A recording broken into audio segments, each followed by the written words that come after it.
हमारे किसान भाई अगर सामान्य परंपरागत खेती जो है धान चावल गेहूं करते हैं, इससे थोड़ा सा अलग मछली उत्पादन की तरफ आपका रुझान जाए तो बाढ़ के समय में भी मछली उत्पादन में आपको सहयोग मिलेगा। वाटर बॉडीज चाहिए इसमें, और मछली का मार्केट तो यहाँ मुझे लगता है करीब करीब सभी घरों में मछली का प्रयोग होता है, सभी खाते हैं और ऑलरेडी हम डेफिसिट हैं, साथ ही पड़ोसी राज्यों को भेज सकते हैं। एक तो मछली उत्पादन एक बहुत बड़ा स्रोत है। दूसरा, अगर एक और फसल है जिसको हम ये बाढ़ प्रभावित क्षेत्रों में एक अच्छी तरह से हम एकोमोडेट कर सकते हैं, मखाना। अच्छा, मखाना जो है लगभग बिहार में 15,000 हेक्टेयर में ही हो रहा है, जो पूरे फसल क्षेत्रफल का मेरे हिसाब से 0.25% होगा, और पूरे विश्व का मखाना का लगभग 80 से 85% बिहार में होता है। वाटर चेस्टनट जिसको सिंघाड़ा बोलते हैं, ये भी एक फसल है जो कि पानी में होता है, जहाँ पर छोटे छोटे वाटर बॉडीज हैं, आपके खेत में पानी भर गए हैं, 2 महीना 3 महीना तक रह सकता है, वहाँ पर आप सिंघाड़ा खेती करें, मखाना खेती करें। खेती कृषि यहाँ का प्रधान आर्थिक गतिविधि होने के बावजूद भी अगर पूरे राष्ट्रीय स्तर पर अगर अलग अलग राज्यों के किसानों की बात करें तो हमारे किसान आय में बहुत पिछड़े हुए हैं। कारण क्या है? हाँ, कारण क्या है सर? उर्वरा मिट्टी है, पानी बहुत उपलब्धता है, किसान मेहनत करते हैं, जानकारी है, विश्वविद्यालय सब है। एक चीज की कमी है जो हमारे किसान को आर्थिक रूप से उभरने नहीं दे रहा है, वो है उनमें उद्यमिता क्षमता। कृषि को व्यवसाय के रूप में नहीं लेना, कृषि को एक सामान्य पारंपरिक खेती के रूप में लेना। विश्वविद्यालय ने एक सफल प्रयोग पिछले कुछ सालों में जरूर किया है कि तकनीकी ज्ञान तो पहुंचा दिया है। 2010 के बाद से जब से ये विश्वविद्यालय की स्थापना हुई, जितने तकनीक यहाँ विकसित हुए, उस तकनीकी जानकारी को हम किसानों तक पहुंचाने में पूरी तरह सफल रहे हैं। लेकिन एक दूसरा साइड है, जब हम व्यवसाय की बात करें वहां पर एक माइंडसेट होता है, उनके माइंडसेट को परिवर्तन करना। This is not very short term. अब दोबारा हम उसी चक्र में लौटना चाहते हैं कि अब हमको एहसास हो रहा है कि मिलेट जो है, जिसको श्री अन्न का दर्जा दिया गया है, मोटे अनाज ही बोलते हैं, वो पौष्टिक रूप से काफी महत्वपूर्ण है हमारे स्वास्थ्य के लिए, शरीर के लिए, पाचन शक्ति के लिए। अब मिलेट में 2-3 चीज़ें हैं जो हमको बहुत जल्द करना पड़ेगा अगर हम रियली वास्तव में सीरियस हैं मिलेट को बढ़ावा देने में। तो हमको मार्केट एंश्योर करना पड़ेगा। Where is the market, who will purchase, कौन ट्रेडर्स हैं, कैसा प्राइस मिलेगा, कब मिलेगा। बिहार कृषि विश्वविद्यालय कृषि अधिष्ठाता अजय कुमार शाह हमारे साथ फ्रेम में है। दरअसल कृषि से जुड़ी हुई कुछ बातचीत हम करेंगे जो कि बेहद महत्वपूर्ण होगा। तो बढ़ती हुई जनसंख्या और बाढ़ की विभीषिका, इन सब चीज़ों से कहीं ना कहीं किसान पूरी तरह से त्राहिमाम है। उसका एक ऑल्टरनेटिव क्या हो सकता है सर, जो कि किसान इसकी तरफ आवे और अपने जो स्रोत हैं, खासतौर से जो उसके आर्थिक स्रोत है, वो मजबूत हो जाए। देखिए, एक बार मैं यहाँ कहना चाहूँगा कि बिहार एक तरफ जहाँ इन तमाम विभीषिकाओं को प्रत्येक वर्ष झेलता है, उसके साथ साथ ही प्रकृति का बहुत ही बड़ा वरदान भी है। हमारे पास एक बहुत बड़ा एक्वेटिक एरिया है, जल क्षेत्र है। कहते हैं Bihar is land of water bodies. बहुत सारे तालाब है, बहुत सारे नदियां हैं, लेकिन दूसरी तरफ बात करते हैं उन वाटर बॉडीज का हम वर्तमान में कितना आर्थिक उपयोग में ला रहे हैं। अगर हम देखें मछली उत्पादन, जहाँ तक आप बाढ़ की और विभीषिका की बात कर रहे हो, जो हमारे सामान्य फसल जो है बाढ़ में डूब जाते हैं, उससे कितना उत्पादन मिलेगा ये किसी को नहीं पता है, करीब करीब नुकसान ही हो जाता है। इस बार भी आंकड़े लगभग 33% है। 33% है बिहार के, जी ये आप बता रहे हैं, तो 33% बहुत आंकड़ा होता है। तो हमारे पास जो एक वरदान है, क्यों नहीं उसके ऊपर हम जाएं, उसके ऊपर हम एक जोर दें। अगर देखें इतना बड़ा वाटर बॉडीज होने के बावजूद लगभग 1.25 से 1.5% जो फसल क्षेत्र है उसमें ही सिर्फ मछली का उत्पादन हो रहा है पूरे बिहार में। पूरे बिहार में। अच्छा, उत्पादकता हमारी 3 टन प्रति हेक्टेयर के आसपास है, जो राष्ट्रीय औसत 3.5 टन है। हमारा आवश्यकता जो है 7.5 लाख टन प्रति वर्ष है, और हम पैदा करते हैं 6.5 लाख टन। इसका मतलब 1 लाख टन का डेफिसिट है अभी भी हमारे। एक्सपोर्ट की छोड़ दीजिए, बाहर भेजने की बात छोड़ दीजिए, सिर्फ हम अपनी मांग पूरा करने के लिए भी 1 लाख टन कम मछली का उत्पादन करते हैं। दूसरी तरफ हमारे पर संभावना है, तो एक ये अल्टरनेटिव है। वैज्ञानिक अधिष्ठाता होने के साथ साथ वैज्ञानिक, कृषि वैज्ञानिक होने के जिम्मेदारी निभाते हुए मैं समाज के सभी वर्गों, सभी किसानों को ये कहूँगा, आप मीडिया और रिपोर्टर के माध्यम से ये सूचना सबको पहुंचाना चाहूँगा कि हमारे किसान भाई अगर सामान्य परंपरागत खेती जो है धान चावल गेहूं करते हैं, इससे थोड़ा सा अलग मछली उत्पादन की तरफ आपका रुझान जाए तो बाढ़ के समय में भी मछली उत्पादन में आपको सहयोग मिलेगा। वाटर बॉडीज चाहिए इसमें, बिल्कुल। और मछली का मार्केट तो यहाँ मुझे लगता है करीब करीब सभी घरों में मछली का प्रयोग होता है, सभी खाते हैं, बिल्कुल। और ऑलरेडी हम डेफिसिट हैं, साथ ही पड़ोसी राज्यों को भेज सकते हैं। एक तो मछली उत्पादन एक बहुत बड़ा स्रोत है। दूसरा, अगर एक और फसल है जिसको हम ये बाढ़ प्रभावित क्षेत्रों में एक अच्छी तरह से हम एकोमोडेट कर सकते हैं, मखाना। अच्छा। मखाना जो है लगभग बिहार में 15,000 हेक्टेयर में ही हो रहा है, जो पूरे फसल क्षेत्रफल का मेरे हिसाब से 0.25% होगा। बिल्कुल। और पूरे विश्व का मखाना का लगभग 80 से 85% बिहार में होता है। हाँ, मखाना में जियो टैग भी मिला हुआ है। जीआई टैग है, जीआई टैग प्रोडक्ट है बिहार का। तो क्यों नहीं हम मखाना के प्रति जाएं, मखाना की तरफ रुझान जाएं।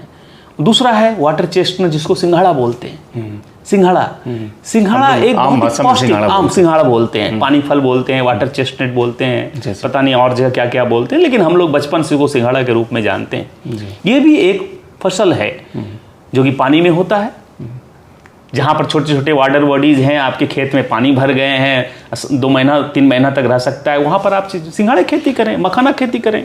अच्छा, इन सब चीज़ों के विषय में जैसे आपने मछली उत्पादन के विषय में बताया और उसके बाद आपने मखाना के विषय में बताया, सिंघाड़ा के बारे में, तो जो बिहार के किसान है खासतौर से वो चूंकि एक ऐसे इसमें बंधन में बंधे हुए रहते हैं कि हमें धान उगाना है, हमें गेहूं उगाना है। अगर इन सब खेती करते हैं तो क्या धान और गेहूं से अधिक फ़ायदा पहुंचता है? उसकी जो आय होती है, हमेशा आय के विषय में बात होती है, उसकी आय ज़्यादा मजबूत हो सकती है। देखिए, मैं यहाँ पर एक ज़रूर बहुत ही महत्वपूर्ण बात रखना चाहूँगा। खेती, कृषि यहाँ का प्रधान आर्थिक गतिविधि होने के बावजूद भी अगर पूरे राष्ट्रीय स्तर पर अगर अलग अलग राज्यों के किसानों की बात करें तो हमारे किसान आय में बहुत पिछड़े हुए हैं। कारण क्या है? हाँ, कारण क्या है सर? उर्वरा मिट्टी है, पानी बहुत उपलब्धता है, किसान मेहनत करते हैं, जानकारी है, विश्वविद्यालय सब है। एक चीज़ की कमी है जो हमारे किसान को आर्थिक रूप से उभरने नहीं दे रहा है, वो है उनमें उद्यमिता क्षमता।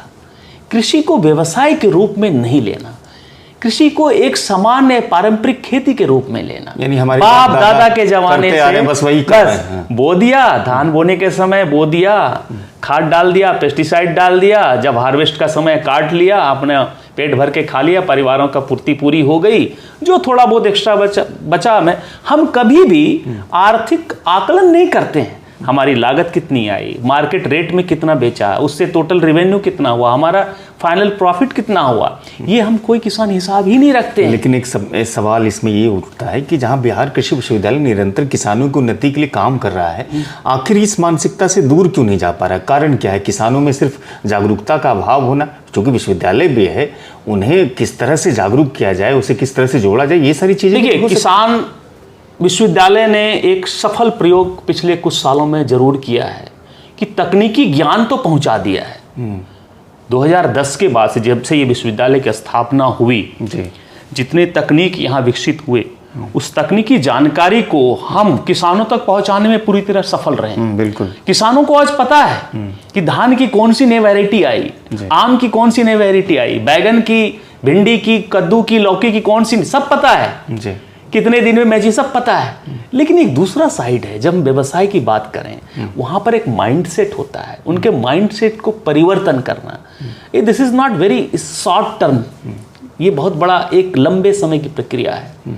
अब विश्वविद्यालय इसका संज्ञान ले रहा है, इस पर कार्य करना शुरू कर दिया है, लेकिन समय लगेगा।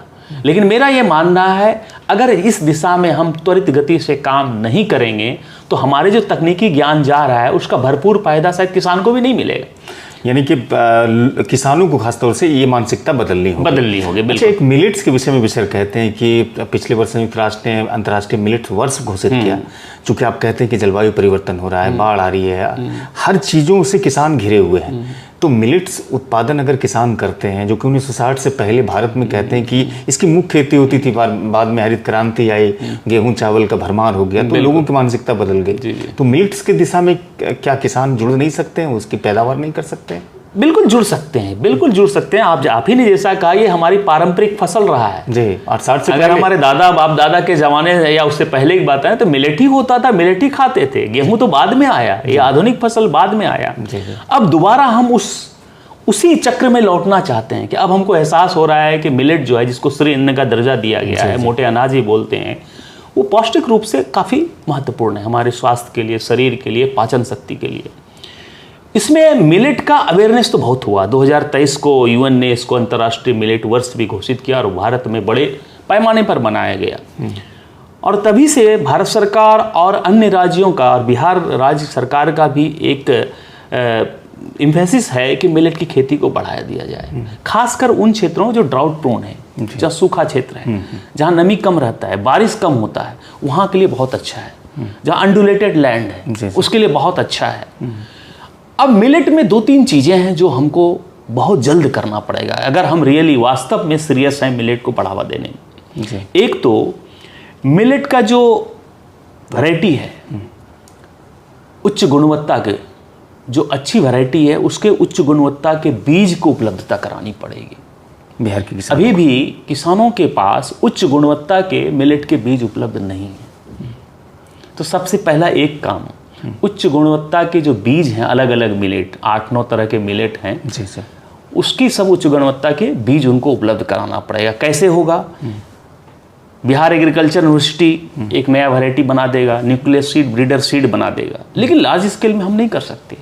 इसको एफपीओज के माध्यम से, सेल्फ हेल्प ग्रुप के माध्यम से, जो बिहार सरकार का लाइन डिपार्टमेंट है कृषि विभाग, उसके माध्यम से कैसे इसको मल्टीप्लाई करके लाएं, ये एक चीज़ है। दूसरा, मिलेट उत्पादन हो जाएगा जब किसान इसका खेती करके उत्पाद ले आएगा, इसका मार्केटिंग। अगर मान लिए किसी किसान को प्रोत्साहित कर दिए कि भाई 2 एकड़ में मिलेट लगा लो, प्रोड्यूस तो कर लिया, अगर उसको सही मार्केट नहीं मिलेगा, एक तो विश्वविद्यालय को गाली देगा और अगले वर्ष से वो मिलेट उगाएगा नहीं। तो हमको मार्केट एंश्योर करना पड़ेगा। Where is the market, who will purchase, कौन ट्रेडर्स हैं, कैसा प्राइस मिलेगा, कब मिलेगा, कुछ प्रीमियम प्राइस का भी उनको प्रलोभन इंसेंटिव देना पड़ेगा शुरुआती दौर में। अगर ये 1-2 चीज़ें काम नहीं करेंगे। तीसरा, value chain management. Value chain management is very important. बिना इसके हम मिलेट को हम ला रहे हैं ना किसानों की आर्थिक दशा को सुधारने के लिए, साथ साथ जो हमारा आम जनता है उसका स्वास्थ्य दृष्टि से, लेकिन पहला हमारा लक्ष्य है कि जो किसान की आर्थिक इसका जो स्थिति है वो सुधरे। उसके लिए हमको बाजार देखना पड़ेगा, to extend all kind of. एक आखिर में प्रश्न करना चाहेंगे, बतौर कृषि वैज्ञानिक होने के नाते और साथ ही साथ कृषि अधिष्ठाता होने के नाते, बिहार के किसानों में खास तौर से आपको क्या लगता है कि निकट भविष्य में, निकट वर्षों में जागरूकता इन सब चीज़ों को लेकर के आने वाली है? आने वाले समय में कृषि में बिहार का ही समय है। यहाँ के किसान सर्वोपरि होंगे, क्योंकि 2-3 बातें जो हैं, यहाँ के किसान मेहनती हैं, नेचुरल रिसोर्स की कोई कमी नहीं। और दूसरा बात है, किसानों को आगे बढ़ने के लिए 2 चीज़ की आवश्यकता होती है, एक वैज्ञानिक तकनीकी सपोर्ट और दूसरा पॉलिसी सपोर्ट। तकनीकी सपोर्ट में बिहार कृषि विश्वविद्यालय और राजेंद्र प्रसाद केंद्रीय कृषि विश्वविद्यालय दोनों मिलकर दिन रात मेहनत कर रहे हैं। हम अपने माध्यम से प्रत्येक वर्ष 1 से 1.5 लाख किसानों को अपने साथ जोड़ते हैं और जोड़ के उनको तकनीक दे रहे हैं। और दूसरा, जहाँ तक बिहार सरकार की बात करूँ कृषि पर, मैं तो 28-29 राज्यों के कृषि विभाग और कृषि मंत्रालय का भी कार्यशैली देख रहा हूँ। तो आज बिहार सरकार का जितना कृषि पर ध्यान है शायद ही किसी राज्य में है, और किसान ऑलरेडी मेहनती है, और भगवान प्रकृति की बहुत बड़ा अनुकंपा है कि सारे रिसोर्सेज कृषि के लिए। अगर इन चारों चीज़ों को देखें तो कोई ऐसी बात नहीं है जो बिहार को कृषि में विकसित होने में रोक सकता है आने वाले 10 सालों में। ये मेरा पूरा उम्मीद है। मैं आशा करता हूं कि आने वाले 10 साल में बिहार एक कृषि के क्षेत्र में अग्रणी राज्य होगा पूरे राष्ट्र स्तर। बहुत बहुत शुक्रिया सर, आपने सिटी टाइम्स को अपना बहुमूल्य समय दिया। बहुत बहुत शुक्रिया। बहुत बहुत धन्यवाद। डॉक्टर अजय कुमार शाह साहब थे जो कह रहे थे कि ऑल्टरनेटिव कृषि कैसे करनी चाहिए और मानसिकता बदलनी होगी बिहार के किसानों को कि हम धान गेहूं की फसलों के अलावे भी ऑल्टरनेटिव फसलें कर सकते हैं, पैदा कर सकते हैं और इसमें अच्छी आय का भी एक जरिया बनेगा। इसके लिए बिहार विश्वविद्यालय लगातार मेहनत भी कर रही है और सरकार कई तरह की पॉलिसी भी ला रही है। वीडियो अगर अच्छी लगी हो तो ज़रूर साझा कीजिएगा, अधिक से अधिक किसानों तक पहुँचाने की कोशिश कीजिएगा। शुक्रिया।